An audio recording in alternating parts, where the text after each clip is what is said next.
دعا مانگنے میں کیا چیز حائل ہوتی ہے؟ شیطان کا وسوسہ، پتہ نہیں قبول ہوگی یا نہیں، اتنی دعا تو مانگ چکا ہوں، ابھی تک تو کوئی نتیجہ سامنے نہیں آیا، اور مانگنے کا کیا فائدہ ہوگا؟ کیا واقعی دعا مانگتے ہوئے یہ وسوسہ نہیں آتا سب کو؟ یا یہ مایوسی کی کیفیت نہیں آتی، میری تو نہیں سنی جا سکتی، معلوم نہیں وہ کون خوش قسمت ہیں جن کی دعائیں سنی جاتی، اس لیے چلو کسی اور سے کہہ دیتے ہیں وہ میرے لیے دعا کر دے، اپنے لیے خود کیا کرنا۔ تو شیطان ہمیشہ دعا مانگنے کے عمل میں رخنا ڈالتا ہے، خلل پیدا کرتا ہے، کیونکہ دعا ایک ایسا عمل ہے جو اللہ اور بندے کے درمیان ایک محبت کا تعلق پیدا کرتا ہے، ایک اپنائیت کا تعلق پیدا کرتا ہے، ایک تقرب کا تعلق پیدا کرتا ہے۔ جب انسان اپنے رب سے مانگتا ہے تو اس کا احسان مند ہوتا ہے، اس کے قریب آ جاتا ہے، اور مانگتا انسان کس سے ہے؟ جس پر مان ہوتا ہے، جس پر یہ یقین ہوتا ہے کہ وہ دے گا، جس پر اعتماد ہوتا ہے کہ وہ میرا بہت خیر خواہ ہے، میرا بھلا کرنے والا ہے۔ انسان ہر ایک سے نہیں مانگ سکتا، ہر ایک کے سامنے اپنی ضرورت نہیں رکھ سکتا۔ تو اگر دیکھا جائے تو ایک اللہ کی ذات ایسی ہے کہ جس سے یہ ساری توقعات پوری ہو سکتی، اللہ کے سوا کوئی نہیں کہ جو انسان کے ساتھ ایسا معاملہ کر سکے۔ اس لیے تمہارا رب کہتا ہے کہ مجھ سے مانگو، اس کو پسند ہے بندوں کا مانگنا۔ اچھا، یہ جو دعا ہے اس میں صرف کسی چیز کا براہ راست نام لے کر مانگنا ہی شامل نہیں، یعنی مانگنے کے طریقوں میں صرف ایسا ہی نہیں کہ ہم کہ یا اللہ فلاں چیز مجھ کو دے دے۔ اس کے کئی انداز ہو سکتے ہیں۔ ایک تو یہی براہ راست کسی خاص چیز کا سوال کرنا، یہ بھی بہت اچھا ہے۔ بندوں سے سوال کرنا برا ہے، لیکن اللہ تعالیٰ سے سوال کرنا تو عبادت کا درجہ رکھتا ہے۔ یعنی کتنا پیار آتا ہے نا اللہ تعالیٰ پہ کہ ضرورت ہماری ہے اور ہمارے اس مانگنے کے عمل کو بھی عبادت کہہ رہا ہے، کیونکہ ایک تعلق ہے نا، وہ وقت اس کی یاد میں گزرتا ہے، اس کی طرف متوجہ ہو کر گزرتا ہے، اس لیے وہ وقت بھی عبادت بن جاتا ہے، وہ عمل بھی عبادت ہو جاتا ہے۔ تو ایک تو یہ کہ جیسے ہم سوال کرتے ہیں اللہم انی اسألک کہہ کے دعا مانگتے ہیں، یہ جتنی مسنون دعا میں آپ نے دیکھا ہوگا اسألک برابر سوال کا لفظ ہے۔ لیکن کچھ دعائیں ایسی ہوتی ہیں جس میں سوال نہیں کیا جاتا، صرف اللہ تعالیٰ کی حمد و ثنا کر دی جاتی ہے، جیسے حضرت ایوب علیہ السلام نے کہا تھا انی مسنی الضر وانت ارحم الراحمین۔ یہ بھی دعا کا ایک انداز ہے، مانگا کچھ بھی نہیں، بس اپنی تکلیف کا اظہار کر دیا اور اللہ تعالیٰ کی حمد و ثنا کر دی، مجھے تکلیف پہنچی ہے اور آپ سب سے بڑھ کے رحم فرمانے والے۔ یہ بھی نہیں کہا آپ رحم فرمائیے، کہ آپ تو سب سے بڑھ کے رحیم ہیں اور میری تکلیف آپ جانتے ہیں۔ یہ بھی ایک سٹائل ہے۔ اسی طرح کوئی ذکر کر دینا، مثلا استغفار پڑھنا۔ اب استغفار پڑھنے والے کے لیے کتنی خوشخبریاں ہیں کہ اس کا ہر مسئلہ آسان ہو سکتا ہے اس کی وجہ سے۔ خیر اس میں تو بخشش کی طلب ہوتی ہے، ایک طلب کا انداز ہے، لیکن استغفار جو ہے وہ عام دعا سے ذرا مختلف ہے۔ اسی طرح درود شریف پڑھنا، اس میں اپنے لیے تو آپ کچھ بھی نہیں مانگ رہے ہوتے، نبی صلی اللہ علیہ وسلم کے لیے مانگ رہے ہیں، لیکن وہاں کیا ہو رہا ہے کہ جب آپ ان کے لیے رحمت کی دعا مانگتے ہیں اللہ تعالیٰ آپ پہ 10 رحمتیں فرماتے ہیں۔ یہ بھی ایک مانگنے کا انداز ہے۔ اب درود شریف پڑھنا جو ہے باعث برکت بھی ہے، عبادت بھی ہے، ذکر بھی ہے، اور ایک طرح کی دعا بھی ہے۔ اسی طرح بعض اذکار کے آپ نے کتنے فائدے دیکھیں، صبح شام کی دعاؤں میں آپ دیکھیے آپ پڑھتے ہیں بسم اللہ الذی لا یضر مع اسمہ شیء فی الارض ولا فی السماء وہو السمیع العلیم۔ یہ صرف ذکر ہے، اس میں آپ مانگ تو کچھ نہیں رہے، لیکن کتنی فضیلت ہے اس کی کہ جو شخص یہ دعا پڑھے گا اس کو کوئی چیز نقصان نہیں دے گی۔ اس میں آپ یہ نہیں کہہ رہے کہ یا اللہ میں تجھ سے سوال کرتا ہوں کہ ہر نقصان دہ چیز کو مجھ سے دور کر دے، نہیں۔ پھر اسی طرح اللہ تعالیٰ کی حمد و ثنا کے جو کلمات ہیں، مثلا لا الہ الا اللہ وحدہ لا شریک لہ لہ الملک ولہ الحمد وہو علی کل شیء قدیر۔ عرفات کی حدیث میں آتا ہے کہ آپ نے فرمایا کہ عرفات میں میری دعا اور مجھ سے پہلے انبیاء کی دعا یہ کلمہ ہے، یہ لا الہ الا اللہ۔ اب اگر دیکھا جائے تو اس میں تو کوئی دعا کی بات نہیں، یہ تو صرف اللہ کا ذکر ہے۔ تو یہ بھی مانگنے کا ایک طریقہ، آپ مانگے کچھ نہیں، بس صرف ذکر کرتے رہیں اس کا بیٹھ کے۔ اسی طرح آپ دیکھتے ہیں کہ طواف کے دوران آپ کیا پڑھتے تھے، سبحان اللہ والحمد للہ ولا الہ الا اللہ واللہ اکبر۔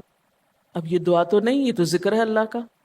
تو اللہ تعالیٰ کا ذکر کرنا، اس کی کتاب کی تلاوت کرنا، اس کو پڑھنا، علم حاصل کرنا، یہ ایسے اعمال ہیں کہ جن میں مشغول ہو کر انسان کے لیے کائنات کی ہر چیز دعائیں کرنے لگتی.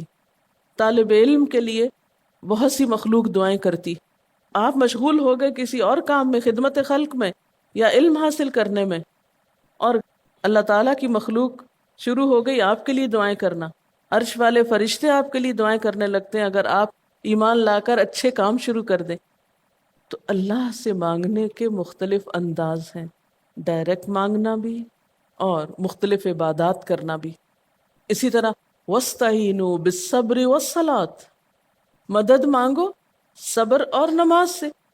ٹھیک ہے، نماز میں انسان بہت سی دعائیں پڑھتا ہے، لیکن اگر مشکل وقت میں انسان صبر کے ساتھ نفل پڑھ کے اللہ تعالیٰ کا ذکر کرے اور اس کو سمجھ نہ بھی آئے کہ کیا دعا مانگو، کیونکہ بعض پریشانیاں ایسی ہوتی ہیں کہ انسان منہ سے کچھ نکال بھی نہیں سکتا، تو یہ نماز بھی کافی ہو جائے گی. وَقَالَ رَبُّكُمُ ادْعُونِي، اور تمہارا رب کہتا ہے مجھے پکارو. اور پکارنے کے کئی انداز ہیں. دل ہی دل میں پکارنا بھی آتا ہے، چپ کے پکارنا بھی آتا ہے، اونچی آواز سے پکارنا بھی آتا ہے، اکیلے پکارنا بھی آتا ہے، سب کے ساتھ مل کے دعا کرنا بھی آتا ہے. کوئی دعا مانگ رہا ہو تو آمین کہنے سے بھی بات بن جاتی. مجھے یاد ہے کہ ایک دفعہ میں عمرے پر گئی اور طواف کے بعد جہاں میں نفل پڑھ رہی تھی، تو نفل کے بعد میں نے سوچا کہ میں اپنی دعا کرتی ہوں. اتنے میں ایک شخص عربی میں کوئی دعا مانگ رہا تھا. اتنی خوبصورت دعا تھی کہ میں نے ایسی دعا کسی سے نہیں کبھی سنی، اور میں نے صرف آمین کہنا شروع کر دیا. میں نے کہا یا اللہ، میری تو نہ زبان میں اتنی بلاغت و فصاحت ہے، نہ مجھے اتنی باتیں آتی ہیں، مجھے تو مانگنا بھی نہیں آتا، تو بس جو کچھ یہ مانگ رہا ہے مجھے بھی یہی دے دے.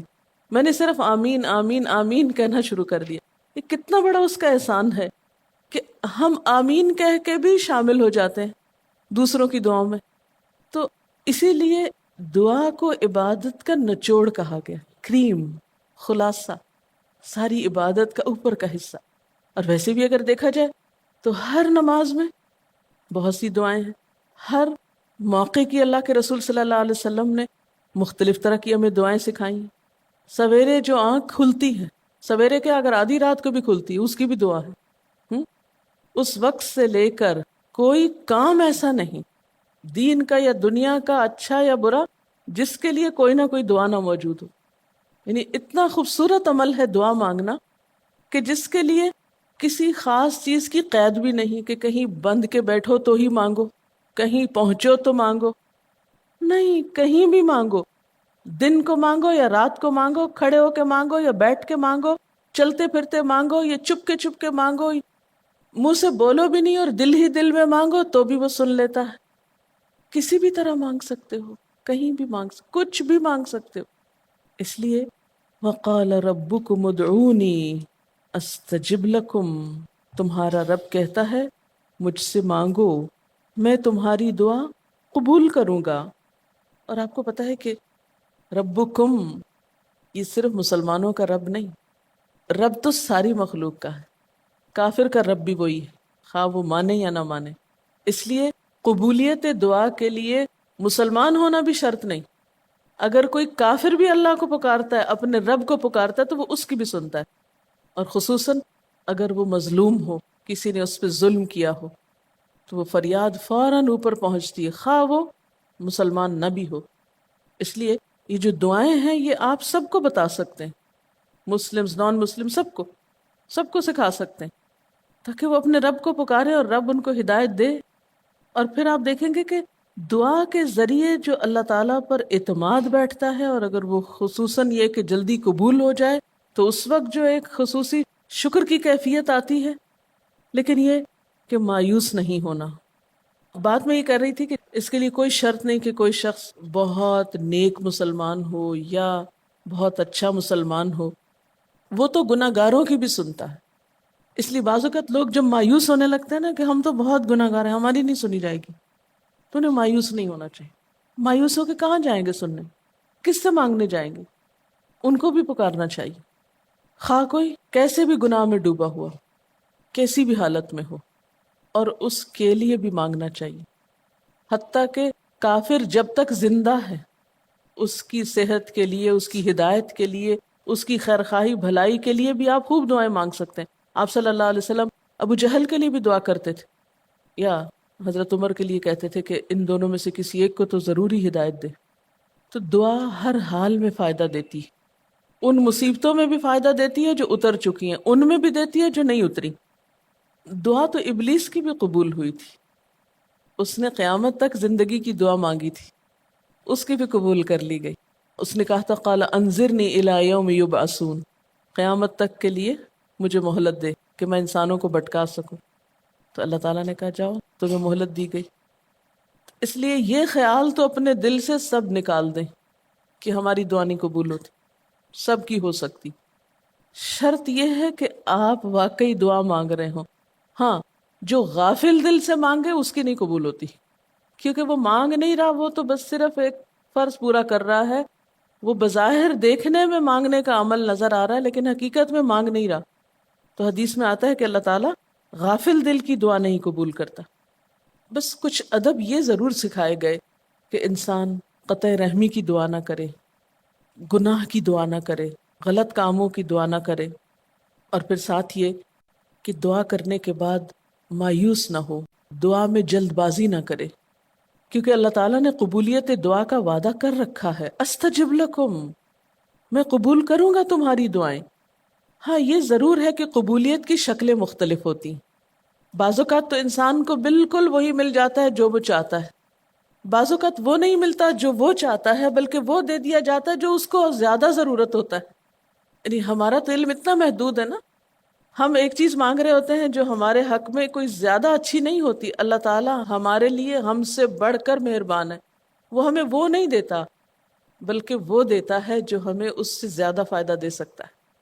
اگر آپ اپنی گزشتہ زندگی کی دعاؤں پہ ایک نظر ڈالیں تو ہم کتنی چھوٹی چھوٹی چیزیں مانگتے رہے ہیں، اور اللہ تعالیٰ نے ہمیں اس سے بڑھ کر عطا کیا ہے۔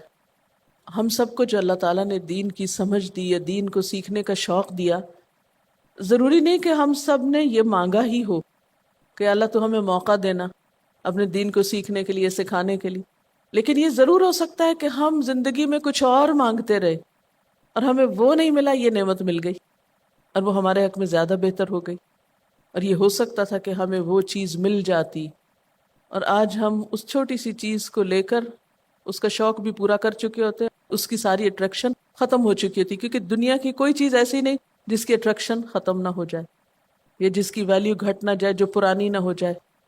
لیکن قرآن کا علم ایک ایسا علم ہے جو ہر دم نیا لگتا ہے، ہر دم زندگی دیتا ہے، خوشی دیتا ہے، سکون دیتا ہے، ایک راحت ملتی ہے، یہ پرانا نہیں ہوتا۔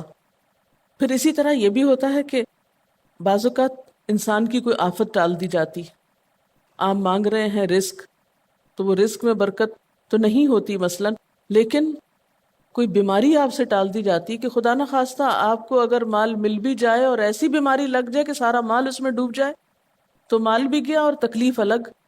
تو اللہ تعالیٰ اپنی رحمت سے آپ کو زیادہ مال تو نہیں دیتے، مگر وہ بہت بڑی بلا سے محفوظ رکھتے ہیں، کسی حادثے سے بچا لیتے ہیں، کسی ایسی پریشانی سے بچا لیتے ہیں کہ جس میں آپ کا سب کچھ ہی کھپ جاتا، کیونکہ ہمارے پاس کوئی رائٹ تو نہیں ہے، ہم کو ڈیزرو تو نہیں کرتے کہ ہر وقت ہم امن و امان میں رہیں۔ ہمارے اپنے گناہوں کی بدولت، کئی بیرونی اسباب کی بدولت کوئی مشکل، کوئی حادثہ، کوئی مصیبت کسی بھی وقت آ سکتی، جو دنیا میں مختلف لوگوں پر آتی رہتی۔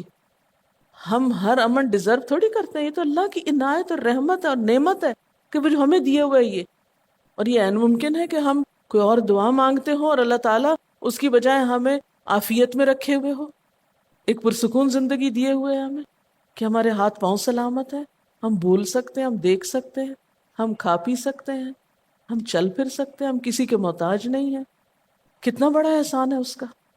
اس لیے اگر کوئی دعا وقتی طور پر بعین ہی قبول نہیں ہوتی، بعین ہی کا کیا مطلب ہے؟ ایز اٹ از، جس طرح ہم چاہتے ہیں، تو بھی کوئی بات نہیں، صبر کرنا چاہیے، لیکن یہ نہیں سوچنا چاہیے کہ نہیں اللہ تعالیٰ دعا نہیں سنتا۔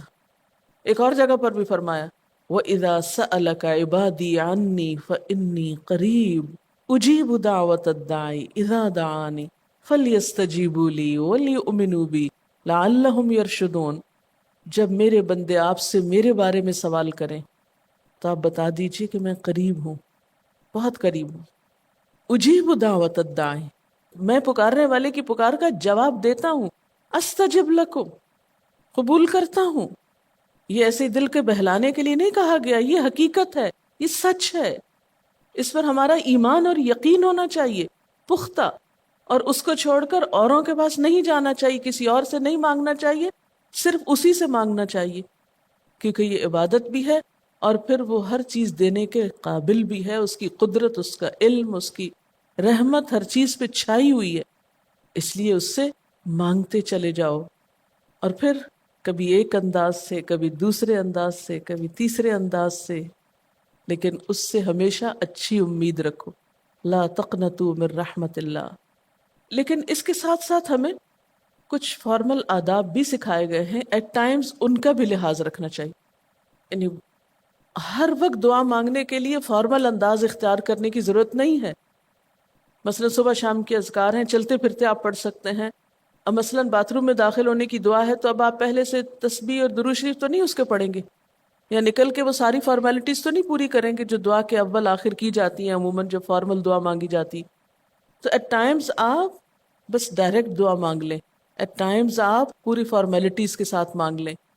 اور اس میں آپ دیکھیے کہ فارمل دعا مانگنے کا طریقہ کیا ہے کہ اللہ تعالیٰ کی حمد و ثنا سے شروع کیا جائے، نبی صلی اللہ علیہ وسلم پر درود بھیجا جائے. پھر اسی طرح یہ ہے کہ دعا میں عاجزی ہونی چاہیے، مانگنے کا انداز غالب ہونا چاہیے. شعر کے انداز میں چیخ چلا کے دعا نہیں مانگنی چاہیے، یا تقریر کے انداز میں دعا نہیں مانگنی چاہیے. امید اور خوف کے درمیان اعتدال کے ساتھ. پھر اسی طرح یہ کہ دعا میں مبالغہ آرائی نہیں کرنی چاہیے. پھر اسی طرح کچھ چیزیں ایسی ہیں کہ جن کا اگر اہتمام کبھی ہو سکے، کبھی کبھار تو بہت اچھا ہے، اور خصوصی جو قبولیت کے اوقات ہیں ان کا لحاظ رکھتے ہوئے ان مواقع سے فائدہ اٹھانا چاہیے. مثلا رات کے تیسرے حصے میں، یعنی سحر کے وقت. پھر اسی طرح اذان اور اقامت کے درمیان، صف میں کھڑے ہو کر، صدقہ کرنے کے بعد، کوئی بھی نیکی کا کام کرنے کے بعد، عصر کی آخری گھڑی میں، جمعے کے دن ایک خاص گھڑی میں، سجدے میں دعا، رات کو آنکھ کھل جانے پہ دعا، امر بالمعروف اور نہی عن المنکر کے بعد دعا، تلاوت قرآن کے بعد دعا، عرفہ کے دن کی دعا، رمضان کے مہینے میں خصوصاً روزہ افطار کرتے وقت دعا، پھر عادل امام کی دعا، مسافر کی دعا، بارش کے وقت کی جانے والی دعا. یہ خاص قبولیت کے اوقات اور اسباب ہیں. پھر التحیات اور درود شریف کے بعد کی جو دعا ہے جو ہم بیٹھ کے نماز کے آخر میں پڑھتے ہیں، یہ بھی صرف رب جعلنی تک ہی نہیں بلکہ اس سے زیادہ دعائیں بھی ہیں. پھر اسی طرح جب اللہ تعالیٰ پر بہت پیار آ رہا ہو، بہت دل اس کی طرف متوجہ ہو، کیونکہ اللہ تعالیٰ غافل دل کی دعا نہیں سنتے، تو جب دل بہت متوجہ ہو تو فوراً دعا کے بھی فائدہ اٹھا لیں. اسی طرح اضطراری کیفیت میں، بہت بے چینی کے وقت، جب کچھ سمجھ میں نہ آ رہا ہو، بیماری کے وقت، پھر اسی طرح سفر کے وقت، پھر اولاد کی دعا ماں باپ کے لیے، ماں باپ کی دعا اولاد کے لیے، استاد کی دعا شاگردوں کے لیے، شاگردوں کی دعا استاد کے لیے. اور جب دعا مانگے تو انداز کیا ربنا اغفر لی ولوالدی وللمؤمنین، اپنی ذات سے شروع کر کے والدین یا قریبی لوگوں کے بعد پھر سب کے لیے عام دعا.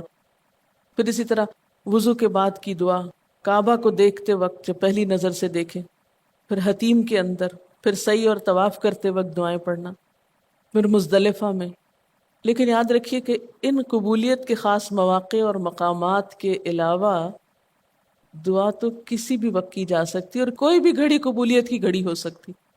اس لیے ہمیشہ دعا مانگتے وقت یہ یقین رکھیں کہ اللہ تعالیٰ قبول کرے گا. مایوسی کے ساتھ دعا نہ ہو، کیونکہ جتنی ہماری دعا کے اندر یقین کی کیفیت ہوگی اتنا ہی انشاءاللہ قبولیت کے چانسز زیادہ ہوں گے. یعنی عزم کے ساتھ دعا مانگنی چاہیے. یہ نہیں کہنا چاہیے یا اللہ تو چاہے تو قبول کر، نہیں چاہتا تو نہ کر. یہ نہیں کہنا چاہیے کبھی بھی. نہیں، یا اللہ تو کر سکتا ہے تو قبول فرما. پھر اسی طرح آپ دیکھیں کہ مظلوم کی بد دعا جو ہے وہ بہت تیزی سے قبول ہوتی. کہتے ہیں نا مظلوم کی بد دعا سے بچو کیونکہ وہ کہاں جا پہنچتی ہے؟ ساتویں آسمان تک. اور پھر آپ دیکھیے کہ نبی صلی اللہ علیہ وسلم نے فرمایا لا يرد القضاء الا الدعاء، قضاء کو کوئی چیز نہیں ٹال سکتی مگر دعا، یعنی تقدیر بھی بدل دیتی. آپ صلی اللہ علیہ وسلم نے فرمایا آدمی جب کبھی اللہ سے دعا مانگتا ہے اللہ تعالیٰ اسے یا تو وہی چیز دے دیتا ہے جس کی اس نے دعا کی تھی، یا اس درجے کی کوئی بلا آنے پہ اس سے روک دیتا ہے. آپ صلی اللہ علیہ وسلم نے فرمایا بندے کی دعا قبول کی جاتی ہے بشرطے کہ وہ کسی گناہ کی یا قطع رحمی کی دعا نہ کرے اور جلد بازی سے کام نہ لے۔ عرض کیا گیا جلد بازی کیا ہے یا رسول اللہ؟ فرمایا جلد بازی یہ ہے کہ آدمی کہے میں نے بہت دعا کی مگر میں دیکھتا ہوں کہ میری دعا قبول ہی نہیں ہوتی، اور یہ کہہ کر آدمی تھک جائے اور دعا مانگنی چھوڑ دے۔ نہیں، دعا سے کبھی نہ تھکے، اس لیے کہ اللہ کی نگاہ میں دعا سے بڑھ کر کوئی چیز باوقت نہیں۔ لیس شیء اکرم علی اللہ من الدعاء۔ اور پھر خصوصاً اللہ کا فضل مانگنا، قرآن پاک میں بھی اللہ تعالیٰ فرماتے ہیں وَاسْأَلُوا اللَّهَ مِنْ فَضْلِهِ، اللہ سے اس کے فضل کا سوال کرو۔ پھر اسی طرح عافیت کی دعا کہ اللہ تعالیٰ ہر حادثے مصیبت تکلیف پریشانی سے بچا کر رکھے، یہ دعا بھی بہت پسندیدہ ہے اللہ تعالیٰ کے نزدیک۔ آپ صلی اللہ علیہ وسلم نے فرمایا دعا ہر حال میں فائدہ دیتی ہے، ان بلاؤں کے معاملے میں جو نازل ہو چکی اور ان کے معاملے میں جو نازل نہیں ہوئیں۔ بس اے بندگان خدا تم ضرور دعا مانگا کرو۔ اور پھر آخری بات کہ تم میں سے ہر شخص کو اپنی ہر حاجت اپنے رب سے مانگنی چاہیے، حتیٰ کہ اگر جوتی کا تسمہ بھی ٹوٹ جائے تو بھی اللہ تعالیٰ سے دعا کرے۔ یعنی چھوٹی چھوٹی چیزوں میں بھی جب ضرورت پیش آئے تو اللہ کی طرف رجوع کرے۔ وَقَالَ رَبُّكُمُ ادْعُونِي أَسْتَجِبْ لَكُمْ، اور تمہارا رب کہتا ہے کہ مجھے پکارو، مجھ سے مانگو، میں تمہاری دعا قبول کروں گا۔ ان الذین یستکبرون عن عبادتی، بے شک وہ لوگ جو میری عبادت یعنی دعا سے تکبر کرتے ہیں، یعنی مجھ سے تکبر کی بنا پر نہیں مانگتے، جیسا کہ حدیث میں بھی آتا ہے من لم یسأل اللہ یغضب علیہ، جو اللہ سے نہیں مانگتا اللہ اس پہ غضبناک ہوتا ہے۔ یعنی جو دعا نہیں کرتا اللہ تعالیٰ اس سے ناراض ہوتا ہے، کیونکہ وہ تو بے تعلق ہو گیا نا اپنے رب سے نہ مانگ کر، اور خصوصاً تکبر کی وجہ سے۔ ایسے لوگوں کی جزا کیا ہے؟ سیدخلون جہنم داخرین، ان قریب وہ جہنم میں ذلیل و خوار ہو کر داخل ہوں گے۔